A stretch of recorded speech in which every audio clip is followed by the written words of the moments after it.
Hello student, welcome to our channel study with Abhay में आप सभी का बहुत बहुत स्वागत है।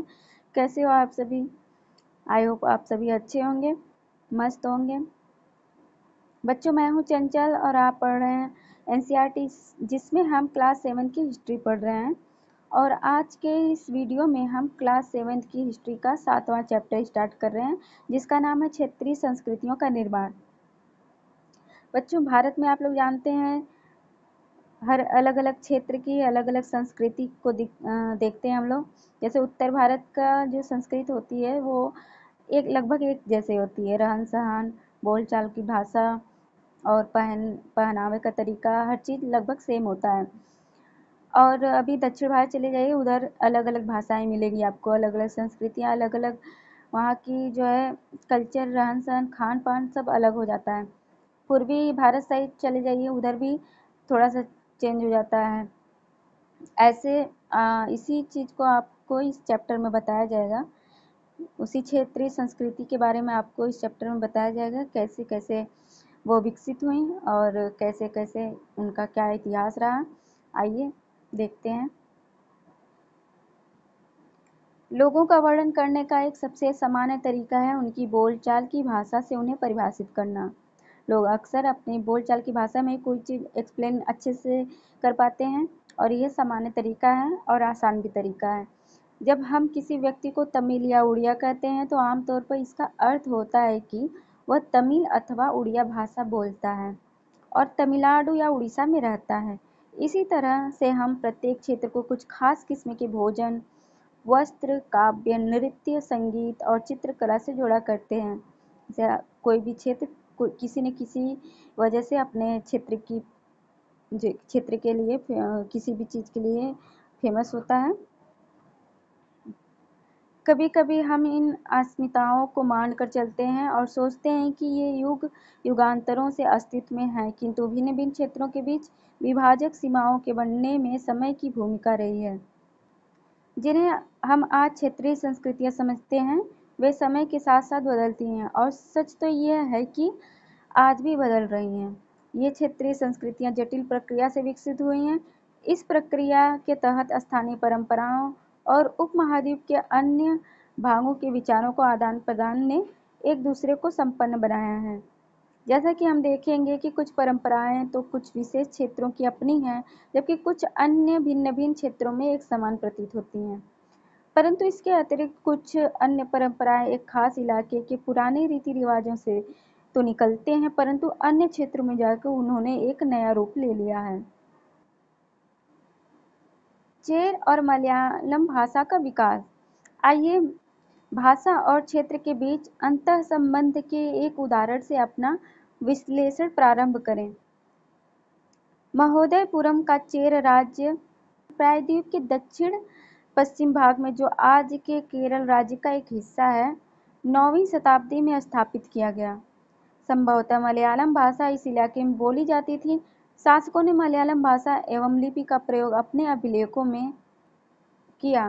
वस्तुतः इस भाषा का प्रयोग उपमहाद्वीप के सरकारी अभिलेखों में किसी क्षेत्रीय भाषा के प्रयोग के सबसे पहले उदाहरणों में से एक है। साथ साथ चेर लोगों ने संस्कृत की परंपराओं से भी बहुत कुछ ग्रहण किया। केरल का मंदिर रंगमंच, जिसकी परंपरा इस युग तक खोजी जा सकती है, वह संस्कृत के महाकाव्यों पर आधारित था। मलयालम भाषा की पहली साहित्यिक कृतियाँ, जो लगभग 12वीं शताब्दी की बताई जाती हैं, प्रत्यक्ष रूप से संस्कृत की ऋणी हैं। यह भी एक काफ़ी रोचक तथ्य है कि 14वीं शताब्दी का एक ग्रंथ लीला तिलकम, जो व्याकरण तथा काव्यशास्त्र विषयक है, मणि प्रवालम शैली में लिखा गया है। मणि प्रवालम का शाब्दिक अर्थ है हीरा और मूंगा, जो यहाँ दो भाषाओं, संस्कृत तथा क्षेत्रीय भाषा के साथ साथ प्रयोग की ओर संकेत करता है। ये देखिए बच्चों, मलयालम में रचित एक आरंभिक केरल का एक अभिलेख है।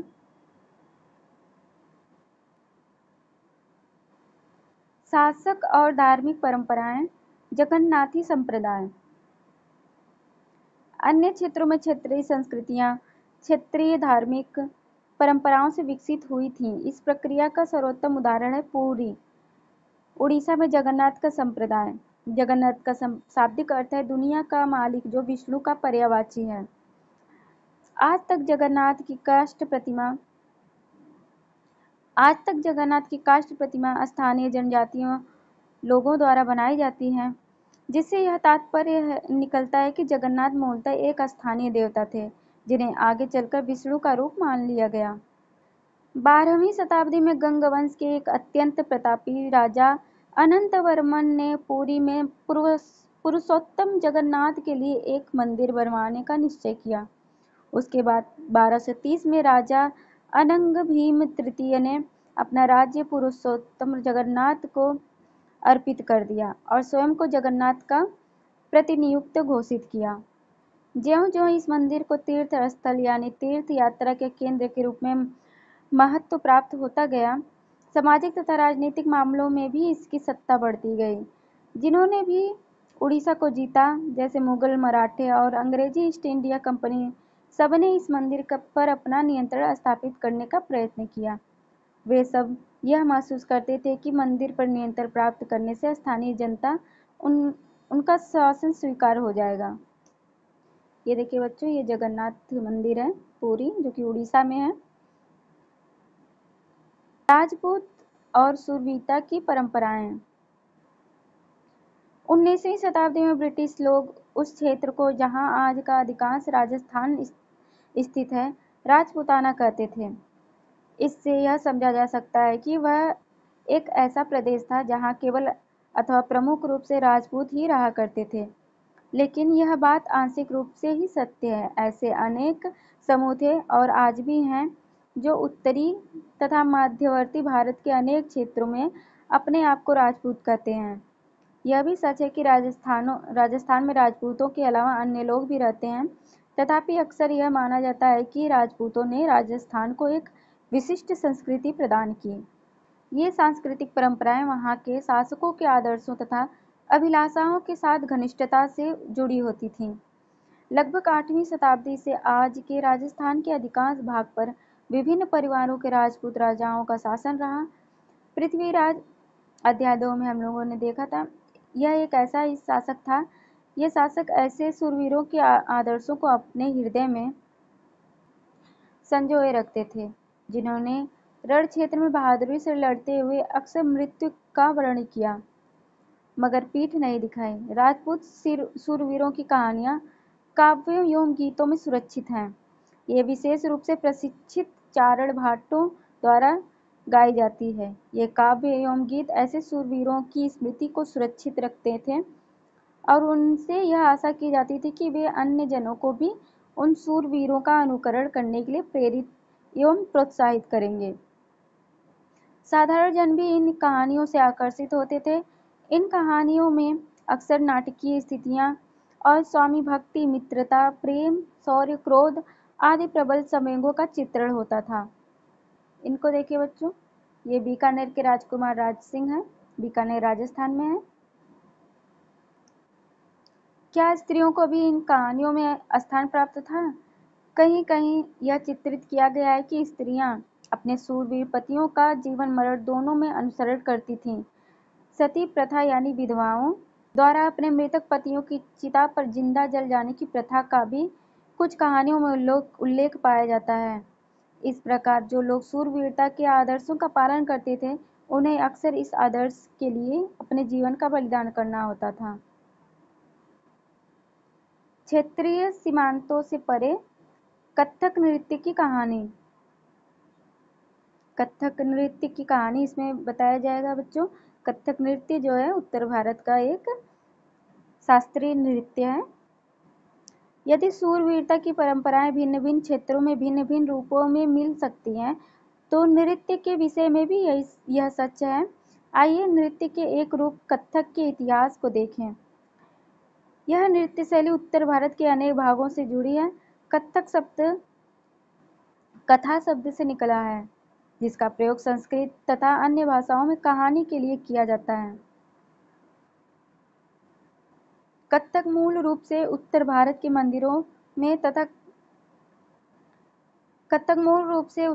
के मंदिरों में कथा यानी कहानियां सुनाने वालों की एक जाति थी। ये कथाकार अपने हाव भाव तथा संगीत से अपने कथावाचन को अलंकृत किया करते थे।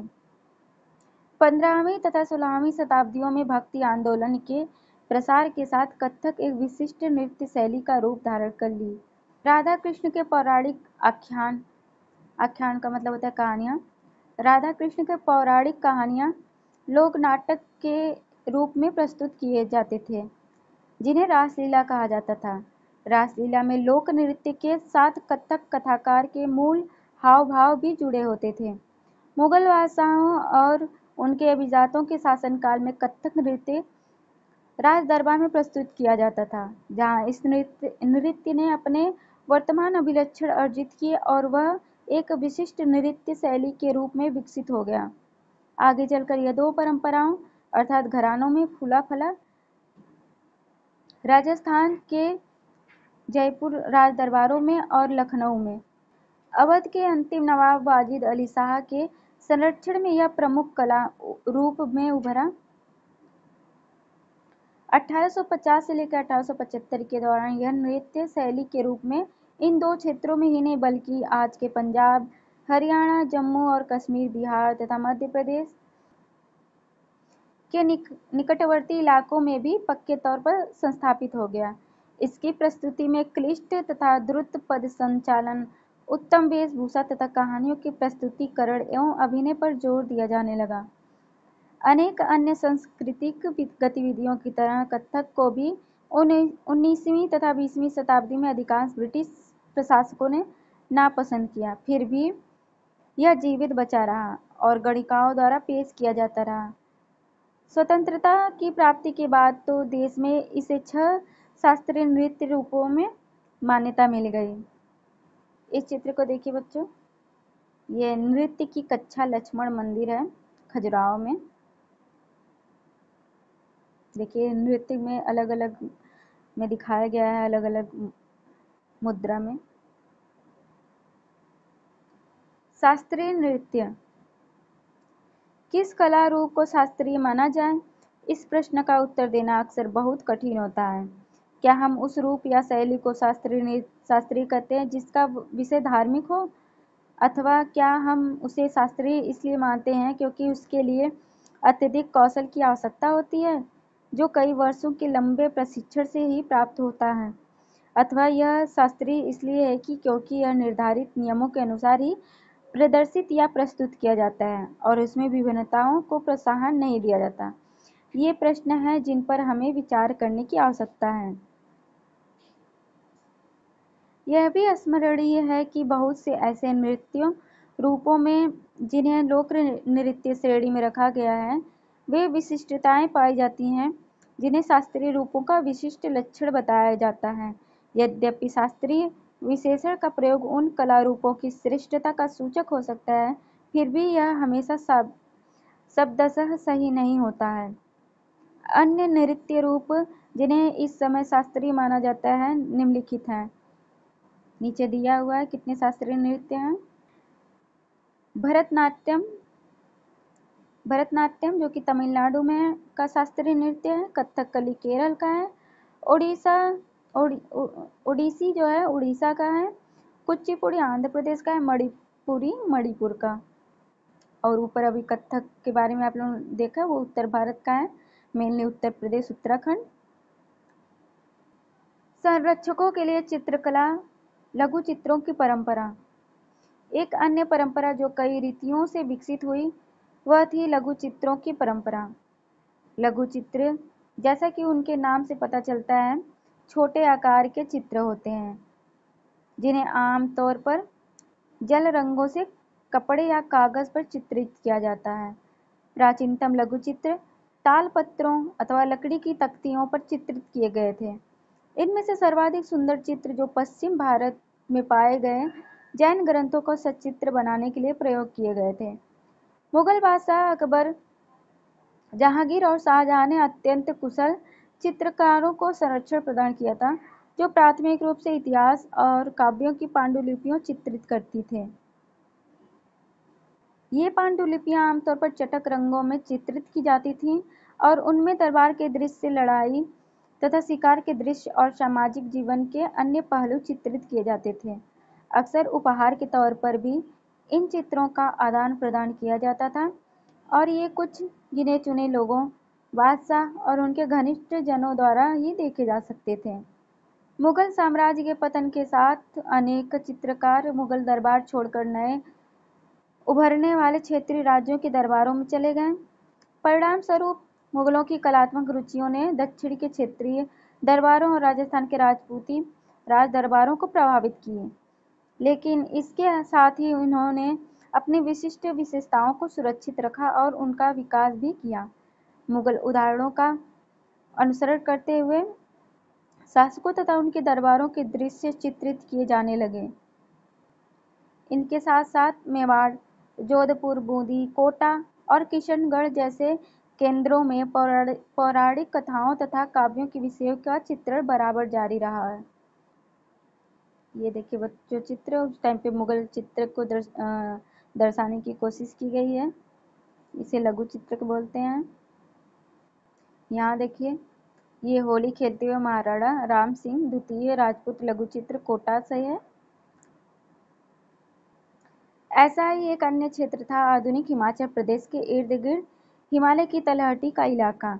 17वीं शताब्दी के बाद वाले वर्षों में इस क्षेत्र में लघु चित्रकला की एक साहसपूर्ण एवं भावप्रवण शैली का विकास हो गया, जिसे बसोहली शैली कहा जाता है। यहाँ जो सबसे लोकप्रिय पुस्तक चित्रित की गई थी, भानुदत्त की रसमंजरी। 1739 में नादिर शाह के आक्रमण और दिल्ली विजय के परिणाम स्वरूप मुगल कलाकार मैदानी इलाकों की अनिश्चितताओं से बचने के लिए पहाड़ी क्षेत्रों की ओर पलायन कर गए। उन्हें वहां जाते ही आश्रयदाता तैयार मिले, जिसके फलस्वरूप चित्रकारी की कांगड़ा शैली विकसित हुई।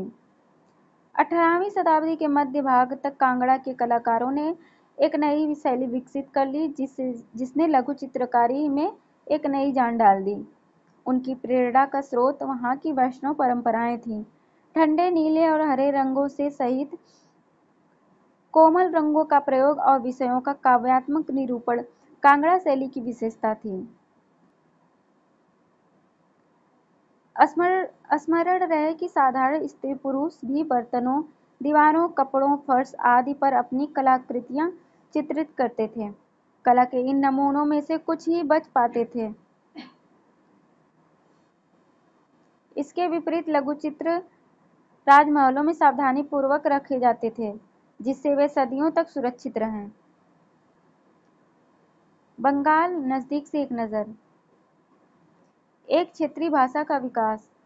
जैसा कि हमने प्रारंभ में देखा था, हम अक्सर क्षेत्रों के नाम वहां के निवासियों द्वारा बोली जाने वाली भाषा के अनुसार निर्धारित करते हैं। इसलिए हम यह मान लेते हैं कि बंगाल में लोग हमेशा बंगला ही बोलते थे, किंतु यह एक दिलचस्प बात है कि आज बंगाली संस्कृत से निकली हुई भाषा मानी जाती है। प्रारंभिक ईसा पूर्व प्रथम शताब्दी के मध्य भाग के संस्कृत ग्रंथों के अध्ययन से यह पता चलता है कि बंगाल के लोग संस्कृत से उपजी हुई भाषाएं नहीं बोलते थे। तो फिर नई भाषा का उद्भव कैसे हुआ? तो बच्चों, इस वीडियो में इतना ही। हम अगली वीडियो में इसका पार्ट 2 लेकर आएंगे और उसमें अच्छे से सांस्कृतिक जो कल्चर के बारे में और अच्छे से पढ़ेंगे।